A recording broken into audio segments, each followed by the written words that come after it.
What's good, y'all? We back with some more 2K24 news. We ain't doing no talking. We're going to get right into it. This is the first gameplay of 2K24 that we have to see. Let's get right into it, man. I've seen this before. I have took a look at it.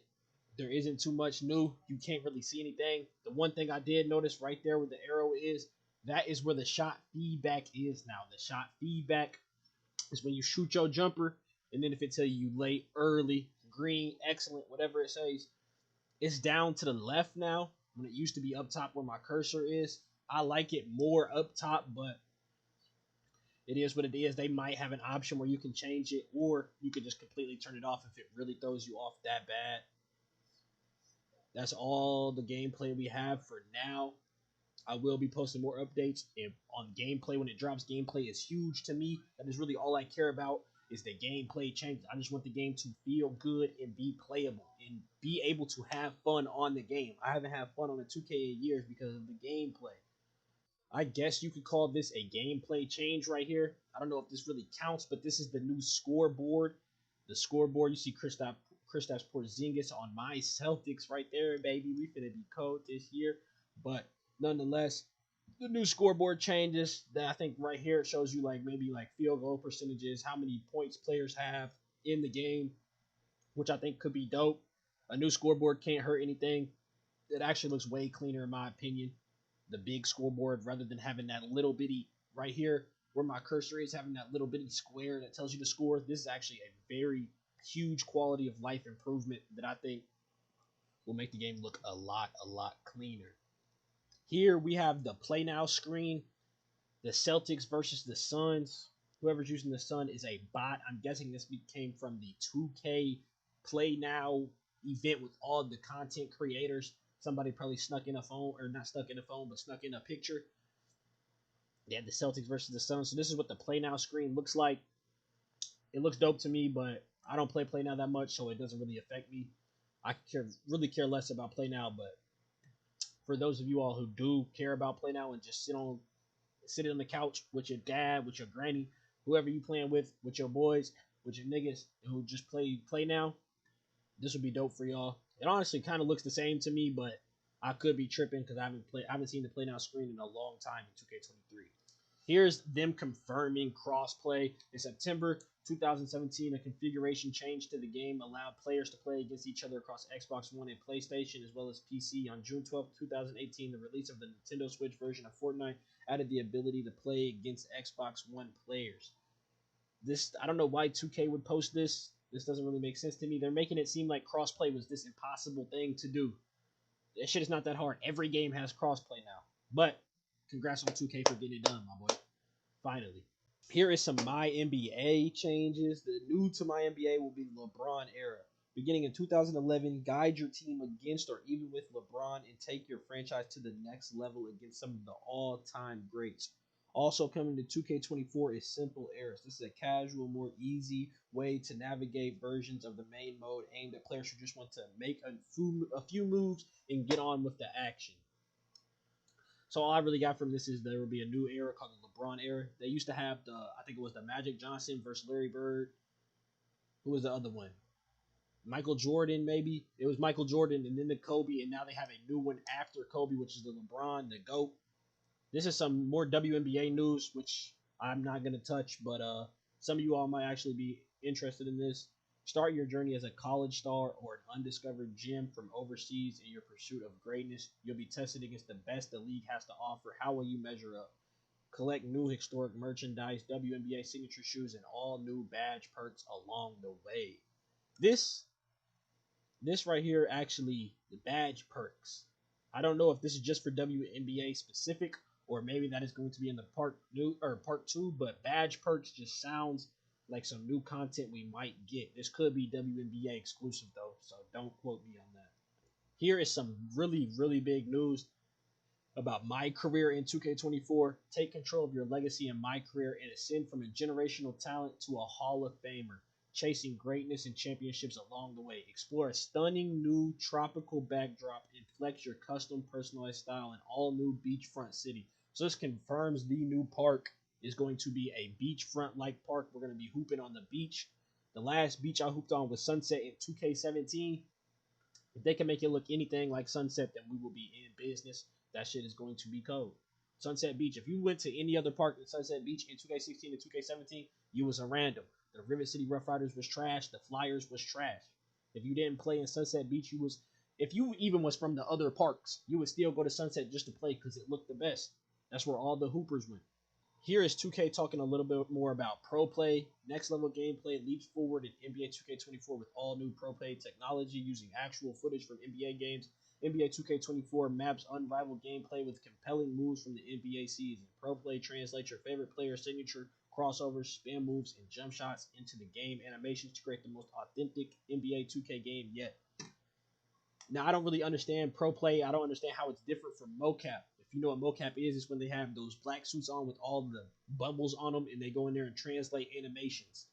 So if they shoot a jumper with the mocap on, they can put that right into the game. So I don't understand how this is different from pro play. Mocap and pro play seems like the same thing to me, but we will see how it translates into the game. To me, pro play just sounds like it's going to be a lot of animation based stuff in 2K. You know, in 2K, when you're dribbling down the court and someone bumps you and you stuck in the animation all the way down the court, you hold your stick that way, but your player going that way. It makes no sense. So this just seems like some more animations you can get stuck in. Make the game clunky, but I hope not. I hope they can really do this well because it does sound dope if 2K does it right.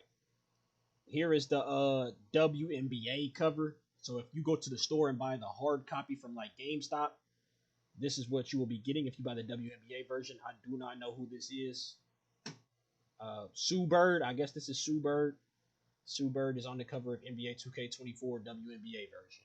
Here is actually some limited time Wemby content, just some My Team content, which is actually dope because we got to see the player cards, the card art of what 2K24 will be having. It is, I mean, that's a regular card art to me. I don't really care too much about card art, but drop in the comments below what y'all think about this card art. This is a free agent card, so they have all of the teams in the background. Victor Wembanyama will be playable on release day as a 90 overall. So I hope you My Team guys are happy about that. You get a 7.5 center on day one. Here is some really, really, really big news for me and for park players specifically, and you My Team guys. Anyone that plays the game competitively or gets on the game to win. Game recognizes game experience, next level gameplay, and lifelike visuals as you compete as your favorite NBA and WNBA team. Showcase your deep arsenal of moves with revamped interior defense. Bless the gods, they revamped interior defense. Thank God. If you played 2K23, you know that shit was Paint Mash 23. That's what that shit was called. All you had to do was go to the rim. You could close your eyes and go to the rim and hit X, and you was probably gonna get a bucket. The interior defense was trash. You could have all the badges on. So they revamped it. What I'm guessing is going to happen is paint defense is going to be a lot better next year. Like, you're not even going to be able to take a layup with anyone around you or your player going to miss that bitch. That's how I'm guessing because 2K can never balance anything out. If one thing is busted one year, it's going to be ass the next. And if one thing is ass one year, the next year they're going to fix it and make it OP. 2K does it every single year. Interior defense and dribble combo controls for more rewarding skill-based actions. Now, this is actually really dope to me. I think the skill gap in 2K should be getting open with the dribble moves. The skill gap should not be shooting. We are all NBA players. We can all shoot wide open. Why are you trying to make a skill gap shooting? The skill gap should be getting open, making dribble moves and dribble combos harder to do. Any NBA player can just stand there and shoot, but very few NBA players can create their own shot. So hopefully this means you can't just go left, right, and score the ball and just do the same moves over and over again. You actually have to put combos together like a real NBA player and score the ball like real life players. Enjoy pure, authentic action with up-to-date rosters and historic teams bringing you even closer to the game. They just talk about some bullshit after the fucking dribble combos. Here is them just confirming the new park, Hoop in Paradise, take control of your legacy in my career, and ascend from a generational talent to a Hall of Famer as you chase greatness and championships along the way. They do say neighborhood here, but this is for current gen only. This is for current gen right here. Current gen has a neighborhood. Current gen does not have a city this year. They don't have no goat boat. They have a neighborhood. They might just reskin the 2K20, 2K19 neighborhood and just throw it on the console. They don't. I think 2K is stopping to care about current gen. I know this isn't a leak or so you would say, but this is actually after they released the Mamba edition cover, 2K was actually trending on Twitter, which is crazy. I don't know if 2K's ever been trending on Twitter this early into the game's life cycle. If the game hasn't even dropped, they dropped one piece of news and the game was already trending. So hopefully that means more eyes are coming onto the 2K community. A lot of people are coming back and a lot of people are joining the 2K community. Here is the first look at Kobe Bryant in 2K24. This is actually what the players will look like in game. Actually, this is a really good Kobe Bryant. I know I've kind of been shitting on 2K this whole video. This is a really good Kobe Bryant right here. They got his goatee, the Froby, number 8, RIP Mamba, but I actually really like this Kobe. One thing 2K didn't do this year is add just a ton of sweat and call it good graphics. Every other year they would add a million pounds of sweat and call it good graphics. This year they actually looks like they worked on the player model. And here's bald Kobe, the real Black Mamba right here. His tattoos, 24. This is also a good Kobe. I think Kobe actually looks different this year. I don't know if it's because they're putting more focus on him since he's the cover athlete, but Kobe actually looks really good here. And I know this isn't so much as a leak or news. This is more of a wish list. I'll probably be making a wish list video. It'll probably be dropping tomorrow. But look how spread out the courts are on 23 next gen. The courts are so spread out. Look how far it is to get from one side of the park to the other. That is way too big in my opinion. All the courts are spread out. They have too many courts, I think. I think there's a lot of courts. And if you go back and look at the 2K16 parks, look how close they are. Look at the space right here. These diagonal across the park is not very far at all. I'm not sure if there's less courts here. It looks like there are less courts, but it could be because they're so close together. There's people on the got next spot. Tell me a time when you have played a 2K game, 2K23 game in the park, and there have been people waiting on the got next spot right after your game's over. It rarely happens anymore. But back in the day, you could run up the 7-game win streak right here. This 7-game win streak probably took these guys maybe 45 minutes to an hour. A 7-game win streak on 2K23 will literally take you 2 hours because you're getting no games. If you can even get the 7 games. You literally have to win a game, hop off, and go court chase. There's no such thing as a win streak anymore. I was kind of just scrolling right here looking for more news, and it says gun to the back of your head, name the first legend on 2K23.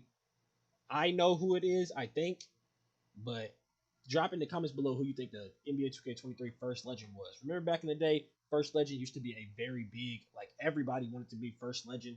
Now, it's not as big.